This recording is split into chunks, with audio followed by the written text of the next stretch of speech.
Good afternoon, everyone, and welcome to the latest in our series of ENO webinars. ENO is a nonprofit, nonpartisan think tank that helps shape public debate on critical multimodal transportation issues and builds a robust network of transportation professionals.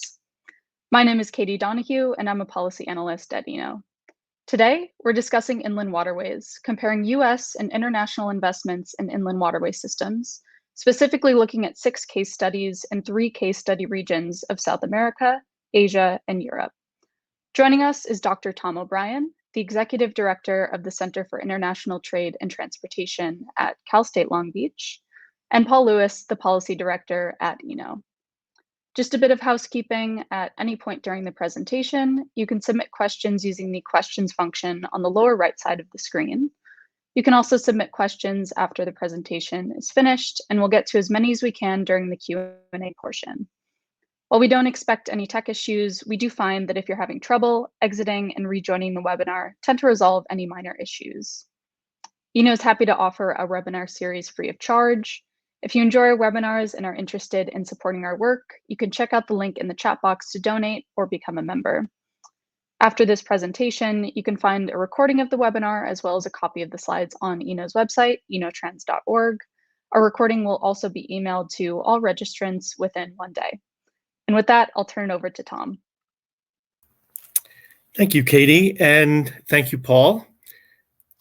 I am going to share our presentation. Hopefully you're all able to see that now. I want to thank ENO for this opportunity for working with them on what I think is a very important and timely study, and also thank all of you for being here today. As Katie mentioned, we want to very briefly talk about the report that we did on waterborne competitiveness, comparing US and foreign inland waterways. First of all, why this topic? Why US inland waterways matter? I think it's safe to say that while other components of the supply chain have enjoyed higher visibility, or maybe not so much enjoyed that visibility of late, US inland waterways are critically important and valuable to the nation's trade sector, and as a consequence also to its competitiveness and to national security. Inland waterway transport is fuel efficient and cost effective particularly for break bulk cargo. And we have a significant network of rivers, coastal waterways, Gulf waterways, lake waterways that contribute to trade. The focus of our report was on the river-based inland waterway systems. And there are 12,000 miles of waterway along the major corridors, which include the Mississippi, Ohio, Illinois, and Snake rivers. Those systems carry 500 million tons of domestic waterway shipping. They're directly responsible for 540,000 jobs, although indirectly it's closer to something like 10 million when you consider construction, maintenance, repair of the systems, and all of the transport that is tied to it. And it also contributes $500 billion to the nation's gross domestic product. Our study was designed to understand the relative competitiveness of the US inland waterway system, to get a sense of how competing systems were approaching questions of governance, funding, freight flows, and how the inland waterway system connected to other systems that were part of the global trading environment.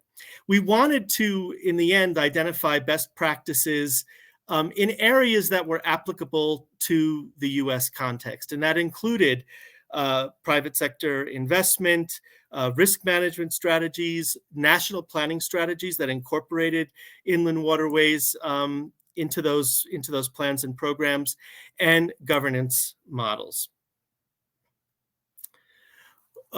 We began by doing what I think was smart, was going to people who work in the inland waterway network and world on a daily basis, and we formed a project advisory board to guide the questions that we were asking and also the case studies, which I'll be talking about in a minute here. We started by reviewing the state of the U.S. inland waterway system, getting an understanding of how it was performing today so that we had a baseline for comparison. And then we examined other countries' inland waterway systems, freight flows, and investment levels. We started with a broader set of case studies, assuming that we wanted a spread of geographic focus areas, of size, of transport capacity, and of governance models, and then narrowed that larger list down to 6 in-depth case studies that we did sort of as continental pairs. 2 in Asia, 2 in Europe, and 2 in South America. And that's what I wanted to go through very briefly now.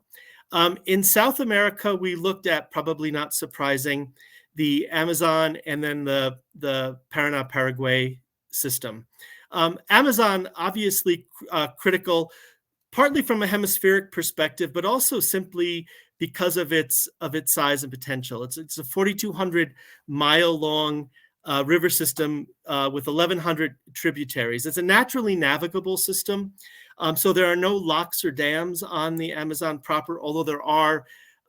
They do exist along some of the tributaries. It's also, and maybe this was one of the surprises to us, largely underutilized as a trade corridor for some of Brazil's major exports, which include soy and ethanol. Of the 86 million tons of soy that are exported from Brazil, only 12 are currently moved along the Amazon. So there's potential growth there.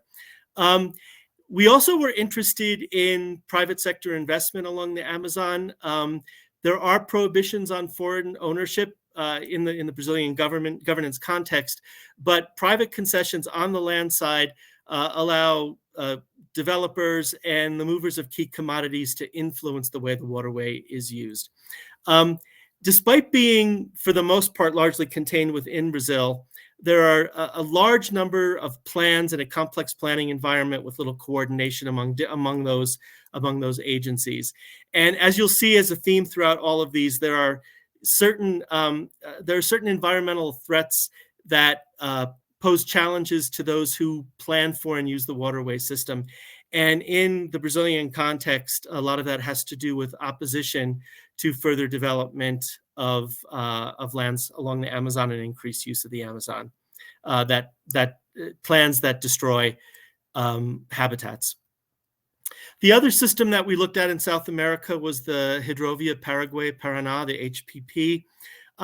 This is also a relatively long river system, 2,200 miles long, and there are 54 dams on the Paraná section of the system, which feeds into the Atlantic. There's certainly potential for increased internal and overseas commerce here. There's a density of manufacturing operations along the Paraná, Paraguay, and for certain landlocked countries, including Bolivia, it is the main access to export markets. The development of this river system is hampered somewhat by a fairly complex 5-nation governance system, which requires high levels of agreement, which doesn't always exist, if rarely exist. And some of those challenges play out in questions of cabotage, where there are restrictions on moving vessels through a partner country's waterway within those countries' borders. So, for example, Bolivia and Brazil have had disputes over access to a canal that links Bolivia to Paraguay, but which runs through Brazil. The 2 cases that we looked at in the European context were the Rhine and the Danube, and in many ways, when we started this, we looked at them as an integrated system because they are connected by canal, but they really are. They serve 2 different purposes within Europe. So we've divided them out as 2 different case studies. The Rhine is vitally important, despite its relatively limited size. There's 500 miles of navigable water, but it does carry 2/3 of all of the goods transported by European waterways. And it serves a vital connection between coastal ports, for example, those in Belgium, to interior markets. In Europe, both in the Rhine and the Danube, there's a fairly high-level, sophisticated, yet complex set of coordinating functions along the approximately 12 countries that are engaged in both river system. But there is European level planning for new development, for maintenance and operations, and for future needs, while allowing for local national-based plans and programs to take place. And that was an interesting finding for us. I mentioned the reference to the maritime ports being critical, partly because the flow and the scheduling of those major liner services does impact the flow to the interior. In Europe, there's been a decided approach to incentivizing inland waterway transport by how it focuses on taxing the road network in a way that encourages inland waterway transport. There are environmental threats in Europe as well, varying water levels that appear to be getting more acute annually, and also diversion or demand for diversion of water resources for things like drinking water. In the Danube, this is a highly navigable river, 498 navigable miles, but also suffering from excessive variations in water levels. The challenge here, despite its cost effectiveness as a transport system, is really low network density and underdevelopment of the landside port infrastructure. It has comparative advantage for bulk commodities, which is largely what is transported on the waterway system. There's no real container transport of any kind. And so it really depends upon the landside connectors. Because of the variations in water levels, this is also experiencing environmental threats. And also, since we started the report, its geographic proximity to the war in Ukraine also raises the importance of risk management as a function of analysis for its effectiveness as a waterway system. In Asia, we looked at the Yangtze and the Mekong.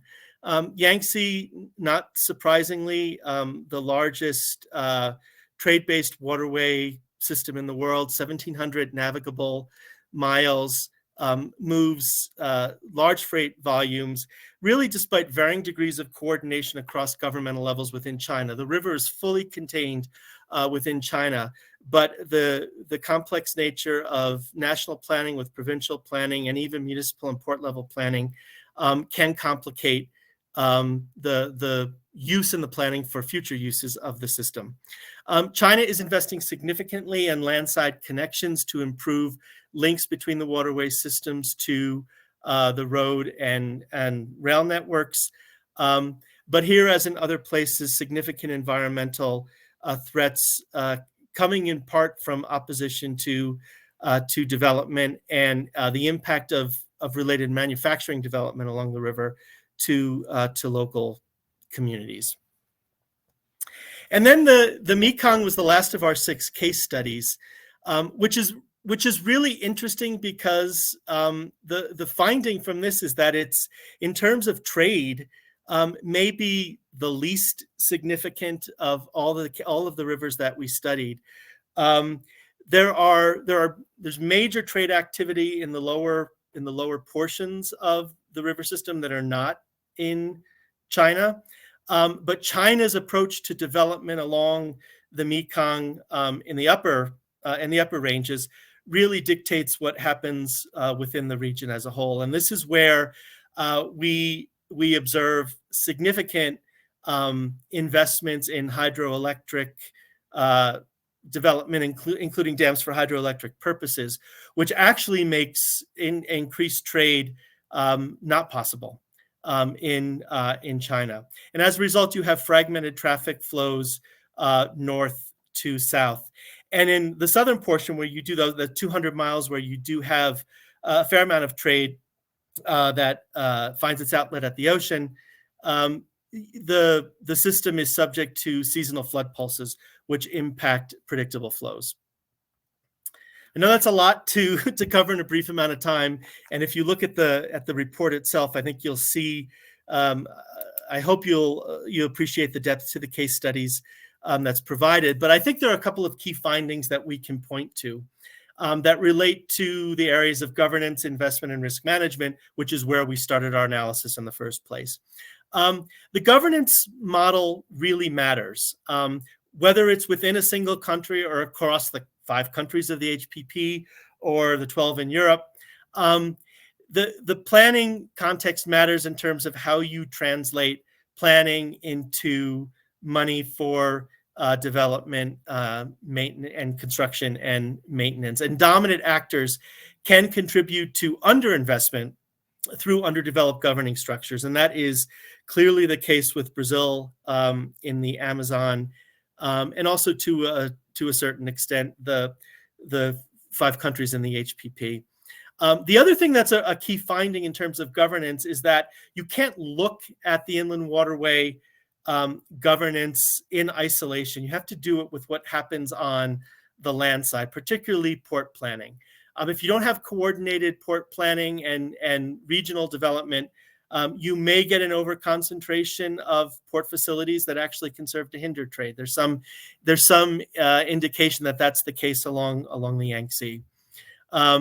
And also port planning is where we found the private sector investment in a lot of cases as a way to not necessarily avoid, but to work with the restrictions on foreign direct investment or private sector investment in the waterway itself.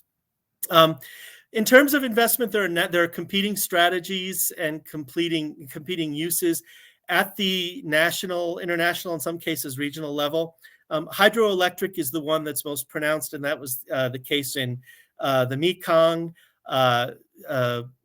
Was the case also in the HPP, where damming for hydroelectric purposes actually impedes trade.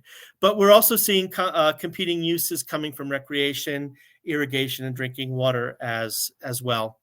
I mentioned earlier the fact that commodity-based investments do support the landside operations, and that drives, in some cases, what happens on the waterway itself. And then, as we saw, particularly in Europe, although in the other cases as well, that connections to maritime ports, deep water ports, and the global trading environment can influence investments. In some cases, the Port of Shanghai, for example, actually supports investments further upstream to support the global trade, the container-based trade that occurs in Shanghai. And then risk management centered around variable water levels and that host of environmental concerns that cut across the board. And then with reference to Ukraine, that government instability and the role of government in inland waterways and port management is a potential risk. So that was on our radar screen from the very beginning, but it's certainly been more pronounced in our research and analysis since then. And then finally, I want to close with some lessons and opportunities for the U.S. One of the things that where we started was recognizing where some of the potential risks or threats were. Right? I mean, there have been 5,000 hours of lost time due to system closures on the U.S. system between 2015 and 2019. There's a backlog of projects. There's a whole host of reasons, right, where you might start by thinking about what can we do better. But I think we ended up about what are we already doing well and what are the advantages of the U.S. system. Certainly, there is tremendous value to an inland waterway system that's contained within U.S. borders, and that what we saw in China and Brazil with the Amazon is true to the extent that it does minimize some of the conflicts in planning across nations. There are challenges when you're dealing with different state and regional governments, but to the extent that the Army Corps of Engineers plays a critical role in system maintenance, there's tremendous value in that. There's also a tremendous value in the size of the U.S. system. I talked about 12,000 miles in the beginning of the U.S. system. When you see it in comparison to the size of some of these other systems, I think you really take away an appreciation for the U.S. inland waterway system, and are hopeful that through some increased awareness and some perhaps injection of funding through the IIJA, that it can be even more robust. We also take away from the case studies that multimodal, multi-agency planning is complex, but it's necessary. You need to address the institutional barriers to make the funding flow, to make the planning processes and the responsiveness of those processes to disruptions possible. Mechanisms and metrics for system monitoring the river systems need to be built into multi-year planning. As you can imagine, one of the challenges we had was sort of comparing apples to apples and oranges to oranges across a wide range of data sources and sort of an open environments for research where we did not have the same level of access. And even in the U.S. context, right, having an understanding of what were the key performance indicators for the system, which don't always translate one-to-one across the planning regions or the states, and having that built into the system from the beginning will help us at least better understand the performance of the system and then make decisions on what to do better or differently. I mentioned the fact that the size and the fact that it was the U.S. waterway system is fully contained within our borders is a plus. So is the relative stability of the U.S. system is certainly an advantage to be promoted to existing and potential users of the system. We saw a lot of impacts from regional or national instability, including funding crises and financing crises in countries where plans that were on the books just never got implemented. And to a large extent, right, we've avoided some of those conflicts here. And then, as I said, sort of this is a great time to be studying this because inland waterway transport in the U.S. can certainly benefit from the injection of potential resources coming from IIJA and the increased awareness of supply chains. And that's where I started this discussion, that people are aware of the importance of trade and making sure that everything gets to us, and the U.S. inland waterway system should definitely be a part of that conversation. And I'm going to stop there. Great. Thank you so much for your presentation, Tom, and thank you to our audience. We've had a bunch of questions come in already, but a reminder that we do have until 2:45, so if you have any other questions, you can submit them by clicking the questions function on the bottom right hand of the screen. So I'll start off here with a question on the European Inland Waterway Network. What are the challenges to regional coordination on both the Rhine and the Danube, and how much do coordinating committees aid in these efforts? So it's a good question, and there's a lot in there. I think what we started with was perhaps a working hypothesis that there might be more dominant actors, certainly along the Rhine, than we found. Right, that there's balance between Germany, Belgium, the other countries. The EU, the European Union, provides a large planning infrastructure that allows for funding to pass through to nations and to individual projects, and that benefits planning for the inland waterway system as a whole. And I think so. I think that of all of the cases we looked at, that seemed to be sort of the healthiest model. And there were we also saw ways that local municipalities were also engaged in planning and were able to tap into European dollars for projects. The Danube, the problem appears to be some need for better coordination on the land side, particularly because underdevelopment of the system really depends upon good road and rail networks. in places that perhaps where that coordination is not occurring as rapidly or successfully as it is along the Rhine. And then, sorry, Katie, I'll just jump in go real ahead, quick. Paul. Yep. No, because I think Tom said it right, and we were particularly impressed with the coordination that happens both from a planning standpoint and from a regulatory standpoint on the Rhine, and in particular, and also the Danube, as they were able to put together a strategy that did shift significant amount of cargo to the river. Particularly in a governance that has disaggregated ownership, right? Each member state owns the rivers or the respective portions of the rivers. And the EU is really important, not only in coordinating investment, but also in establishing some of the shared cabotage rules that make that river function well. Great. And then a little bit more of a general question, but is it feasible to both develop hydroelectric generation and increase navigable trade capacity? So maybe the Asian example would be a good example of this. Yeah, the Asian example, I mean, clearly along the Mekong, the priority is for hydroelectric power to support regional development, right? Manufacturing, not to support trade. And that was also the case in the upper portions of the Paraná, Paraguay as well. Paraná, Paraguay also has developed dam and systems that support both trade and hydroelectric, but the hydroelectric dams are the ones that seem to sort of block the trade altogether. I'm not sure, I never pronounce it correctly, the Itaipu in South America, as well as the dams along the Mekong. And obviously Three Gorges along the Yangtze facilitates both.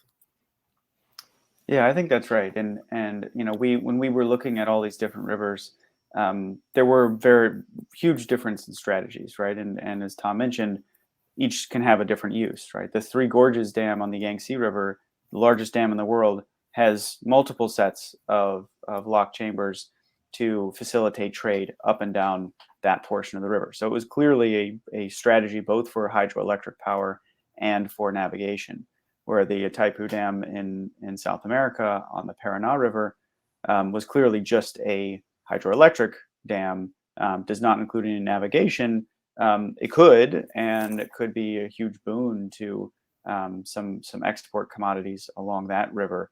But they strategically decided not to do that. And so it really depends. In other cases, like there's some very large dams on the Nile River that we looked at in a preliminary part of this exercise.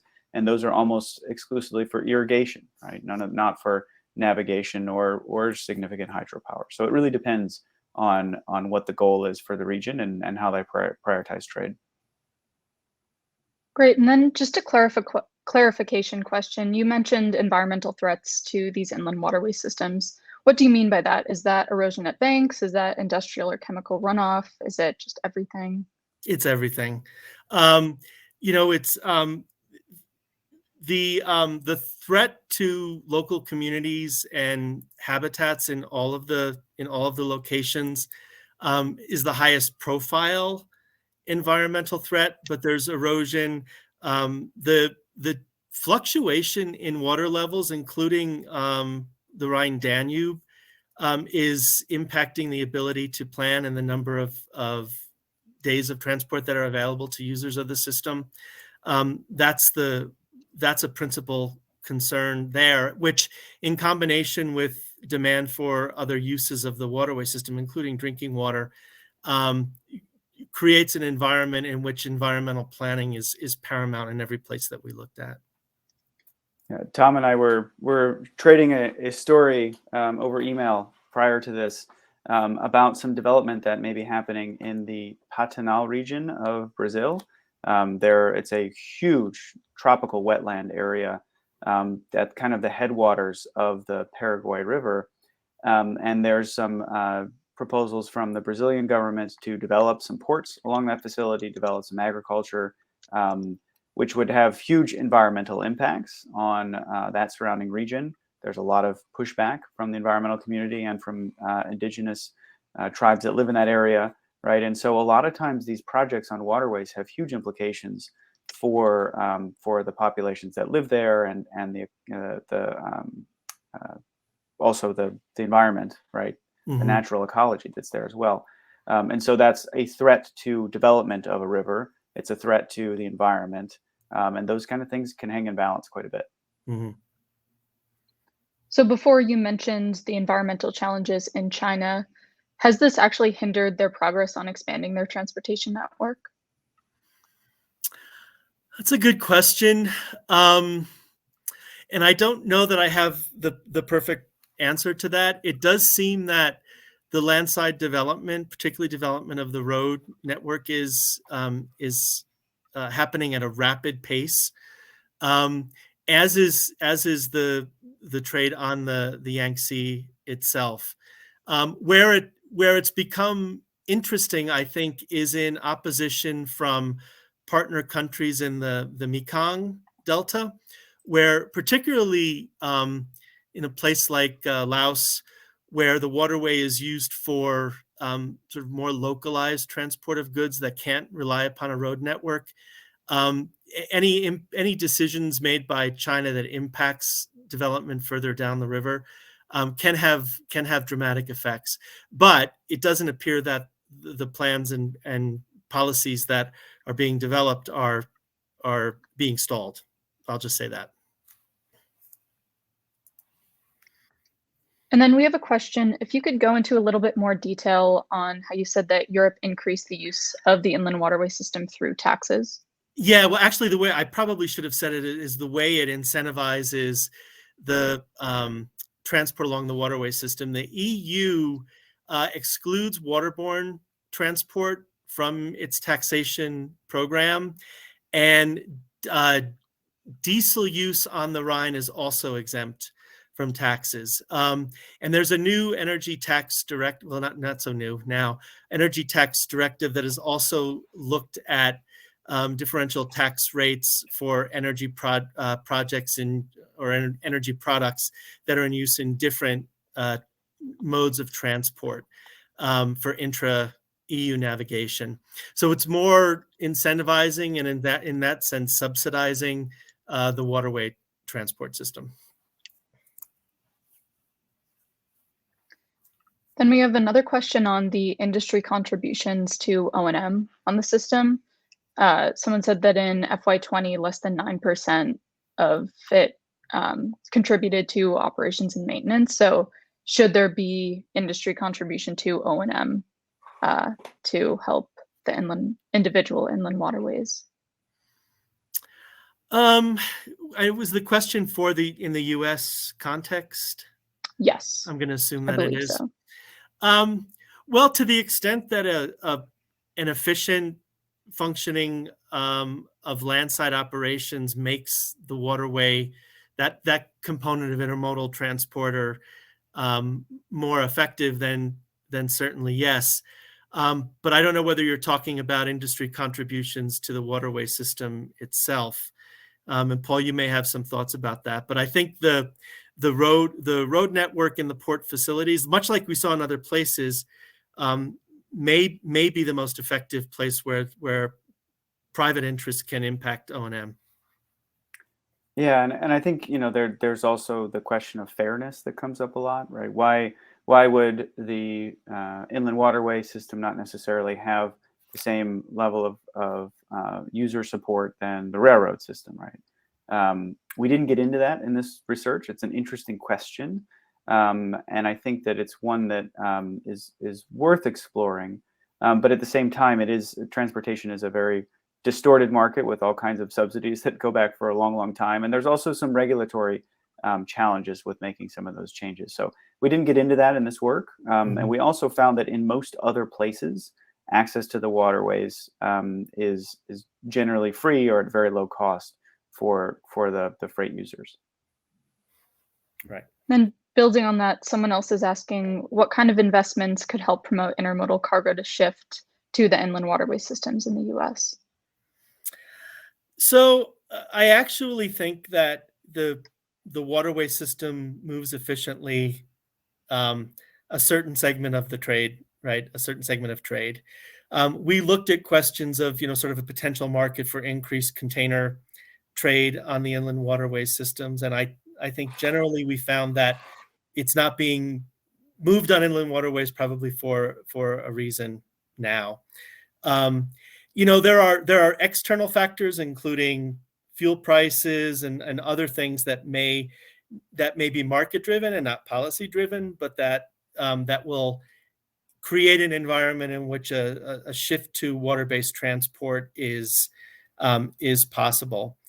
Even in sort of my general world of international trade and transport, the desire to sort of move containers to waterways via short sea shipping or something similar to that becomes a real challenge when subsidies are not maintained, right? It doesn't pencil out when you're touching the cargo that many times.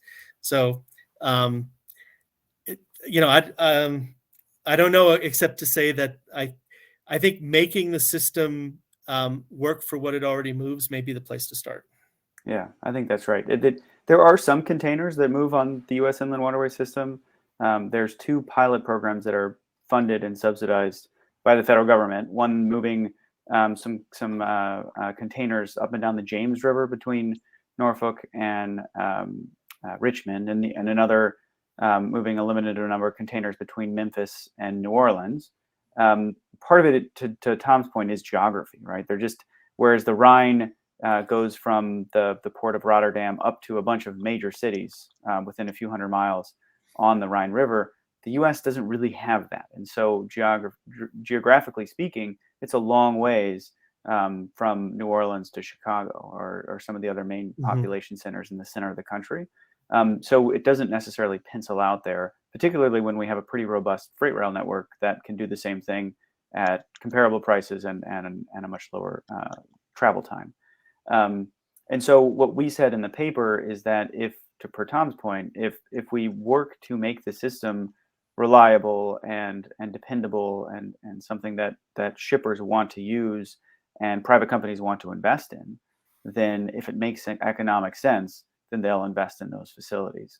But beyond what we have right now, the economics may not pan out. Then what are some ways to improve the reliability of the inland waterway systems relative to things like oceanic and surface shipping? Someone mentioned the Mekong River flood pulses and rising water levels on the Rhine, but I guess we could also talk about lock maintenance. Yeah, I think that's sort of where we start, right? Is the fact that, as I mentioned, there's a backlog that I think totals close to $7 billion right now in projects. 5,000 hours lost to trade because of system closures in the period between 2015 and 2019. So I think that's where you start. Yeah, and I will say one of the things that we did come across in the U.S. is that it's gotten a lot better over the past decade, 2 decades. There's been substantial investments in some of the backlog and the state of good repair projects that the Corps has had. So the U.S. system is trending in the right direction, and it's kind of a matter of making sure we continue that trajectory. And when we look at other countries, we see that investing in infrastructure that can help manage floodwaters. Dredging is another thing that has to happen in a lot of rivers. Particularly if you look at the HPP in South America, there's a lack of investment in things like dredging and some of the basic lock maintenance that makes that river unattractive for use, even though it could be moving a lot more goods at a lot lower cost. So it's an investment trade-off in that sense. Yeah. So then how much can the IIJA help bring the system to a state of good repair? Yeah, I think it's everyone that we talked to was very excited about it, very happy that it's moving in the right direction. But I think what we can't lose sight of is that that's a capital investment. We have to make sure that we do the due diligence in the long run to make sure that we have an asset management plan that's well executed and our operations plan that emphasizes reliability, right? And this is where we see in Europe, there's a lot of rivers that have single lock chambers. So it's a single point of failure. You have a lot of tour boats, right? We've all seen the Viking River cruises and all those kind of things Right. going up and down these historic European rivers, and a lot of freight cargo. If they don't have a reliable plan, then they could have huge backlogs and backups that could be detrimental to a lot of those people and goods that move on those rivers. And so they've really emphasized that operations and maintenance piece. And I think that's kind of let's get the system up to a state of good repair and make sure that we have that asset management plan in place. And I would add, sort of just from the perspective of IIJA placing an emphasis on waterways in a way that we haven't seen before, it also creates an environment in which sort of regional, statewide planning entities sort of buy into the process and prioritize projects. We're seeing examples, I think, from Tennessee, and that have sort of made inland waterways a priority. And I think that having available resources can only help that. And then we have another question on how we can balance different interests in the context of the U.S. inland waterway system. So, for example, on the Missouri River, shipping interests want higher water levels and then some releases during times of drought or climate change, while farmers and environmental interests want the water releases minimized. How do we deal with these differing interests? Oh, that's a big one. I will say, and I'm in California, where that is a constant source of debate. And as dwindling resources, are part of that equation, how do you cut a smaller pie? I do think that the lessons from the European context can help, right? Where it's sort of more proactive and less reactive forums that allow for the discussions to happen on an ongoing and a recurring basis. I know here we sort of have again, and my orientation is I'm thinking first of California, but we have sort of a fragmented approach to discussing some of these topics. It's fragmented geographically, it's fragmented by topic, and maybe the superstructure of the EU has helped it at least provide a way for those discussions to take place. And maybe that's something worth looking at. Yeah, I think it all goes back to the first thing that Tom mentioned, which is governance, right? That is so critical to having a successful, not just waterway system, but connected intermodal freight system, because it doesn't operate in a vacuum, right? There's lots of different uses for the waterway. And if we're not paying attention to the governance and who has a seat at that table, there's some critical issues that are going to be missed. Great. And then just one final question. Can you explain why investing in the U.S. inland waterway system is a form of national security? Well, first of all, economic security is connected to national security, right? First and foremost. And I will say this is something that our advisory board made sure that we looked at, right?